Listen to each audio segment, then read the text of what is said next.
Halo sahabat Appscape dan Apps Gizi, kembali lagi bersama aku, Tessa Yolanda.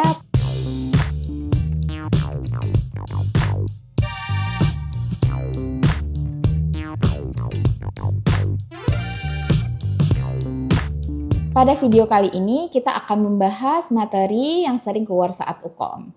Nah, apa dia? Salah satunya itu adalah fase pada perawatan dan pengobatan gizi buruk pada balita. Teman-teman udah pada penasaran? Yuk simak video berikut ini.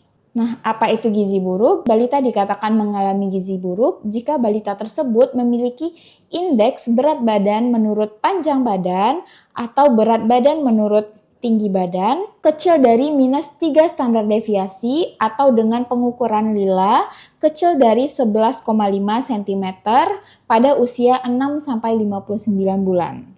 Atau adanya pitting edema bilateral minimal pada kedua punggung kaki. Nah, di mana dalam pemeriksaan pitting edema bilateral terlihat seperti pada layar, di sini ditekan selama 3 detik. Jika bekasnya tertinggal, ini menunjukkan bahwa balita tersebut mengalami pitting edema bilateral. Nah, ini merupakan salah satu penilaian pada balita yang mengalami gizi buruk. Di mana ada 4 fase dalam perawatan dan pengobatan gizi buruk ini. Yang pertama itu adalah fase stabilisasi, yang kedua adalah fase transisi, yang ketiga yaitu fase rehabilitasi, dan yang keempat adalah fase tindak lanjut. Kita bahas yang pertama yaitu terkait dengan fase stabilisasi. Di mana fase stabilisasi ini merupakan fase awal perawatan yang umumnya berlangsung 1-2 hari. Namun dapat berlanjut sampai 1 minggu sesuai dengan kondisi klinik dari balita tersebut. Di mana untuk pemantauan pada fase stabilisasi ini yaitu dengan mencatat tanda-tanda vital, tanda-tanda bahaya, derajat edema, asupan formula, frekuensi defekasi, konsistensi feses, volume urin, dan juga berat badan. Nah, di sini pada fase stabilisasi itu diberikan formula 75. Formula 75 ini merupakan formula rendah protein, rendah laktosa, dan mengandung zat gizi makro dan mikro seimbang untuk memastikan kondisi stabil pada balita. Kenapa di sini rendah protein? Karena protein yang tinggi itu dapat meningkatkan resiko kematian, sehingga perlu diberikan protein yang rendah. Di sini, formula makanan cair terbuat dari susu, gula, minyak, tepung, dan mineral mix yang mengandung 75 kilokalori setiap 100 ml diberikan kepada balita gizi buruk pada fase stabilisasi. Nah, teman-teman semua ingat ya, kalau formula 75 berarti di sini energinya itu adalah 75 kilokalori dalam 100 ml. Tata laksana pada fase stabilisasi ini yang perlu diperhatikan, yang pertama itu adalah makanannya rendah osmolaritas, rendah laktosa, dan diberikan dalam jumlah sedikit tapi sering ya teman-teman semua. Lalu makanan diberikan secara oral atau melalui NGT dengan jumlah dan frekuensi yang disesuaikan. Jika kondisi balita itu hanya bisa menghabiskan kecil dari 80%. Nah, sehingga bisa diberikan secara parenteral dalam 2 kali pemberian. Lalu di sini jumlah energinya per kalori yaitu 100 kilokalori per kilogram berat badan dan proteinnya itu adalah 1-1,5 gram per kilogram berat badan per hari.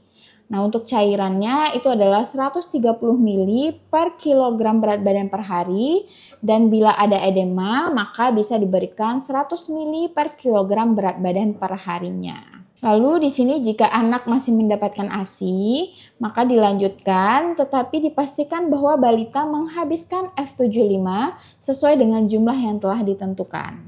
Lalu untuk pemberiannya itu digunakan cangkir untuk memberikan makanan tersebut kepada balita. Dan pada balita gizi buruk yang sangat lemah, itu kita bisa menggunakan sendok atau juga simprit. Nah, selanjutnya, jika fase stabilisasi sudah teratasi, kita dapat berpindah ke fase transisi. Di mana fase transisi ini merupakan masa peralihan dari fase stabilisasi menuju fase rehabilitasi. Dengan tujuannya yaitu memberi kesempatan tubuh untuk beradaptasi terhadap pemberian energi dan protein yang semakin meningkat. Di sini pemantauan pada fase transisi itu sama pada fase stabilisasi. Nah, pada fase Transisi ini, itu formula yang kita berikan adalah formula 100 atau F100. Di mana di sini formulanya sama dengan F75 tadi, terbuat dari susu, gula, minyak, tepung, mineral mix yang mengandung 100 kilokalori setiap 100 ml-nya. Sehingga diberikan kepada balita gizi buruk pada fase transisi dan rehabilitasi. Nah, untuk tata laksananya pada fase transisi ini dilakukan secara bertahap dari F75 ke F100 atau RWTF selama 2-3 hari sesuai dengan kondisi balitanya. Lalu diberikan formula tumbuh kejar F100 atau RWTF yang mengandung 100 kilokalori per 100 ml dan 2,9 gram protein per 100 ml.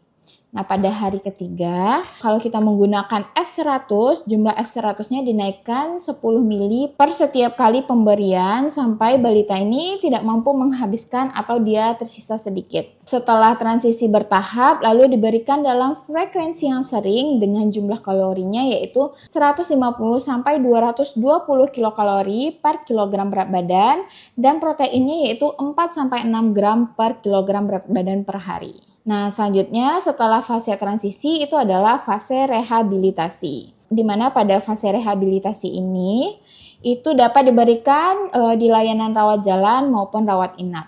Jadi ini bisa ya kesepakatan keluarga dan juga tenaga medisnya apakah anak tersebut bisa dirawat jalan atau dirawat inap. Lalu di sini pemberian energinya sebesar 150 sampai 220 kilokalori per kilogram berat badan per hari dalam bentuk F100 atau RUTF dan bertahap ditambah makanan yang sesuai dengan berat badannya. Umumnya kalau fase rehabilitasi ini yaitu berlangsung selama 2-4 minggu. Nah, ini untuk kemajuan terapinya dipantau berdasarkan berat badan setelah fase transisi dan mendapat F100 atau RUTF. Nah, tata laksananya, kebutuhan zat gizi pada fase rehabilitasi ini itu energinya adalah 150 sampai 200 kilokalori per kilogram berat badan per hari. Dan proteinnya itu adalah 4-6 gram per kilogram berat badan per hari. Bila tata laksananya gagal, dilakukan analisis kegagalan terapi. Yang pertama itu kita lihat apakah F100 atau RUTF ini diberikan dengan benar. Lalu yang kedua, apakah frekuensi pemberian makanan tersebut benar, yaitu 8 kali per hari. Lalu apakah F100 atau RUTF yang diberikan dapat dihabiskan dan dicek apakah anak tersebut sakit. Lalu jika sudah selesai dari fase rehabilitasi, fase selanjutnya itu adalah fase tindak lanjut. Di mana pada fase tindak lanjut ini merupakan lanjutan pemberian makanan untuk tumbuh kejar dengan pemberian makanan keluarga dan pemberian makanan tambahan pemulihan atau PMTP.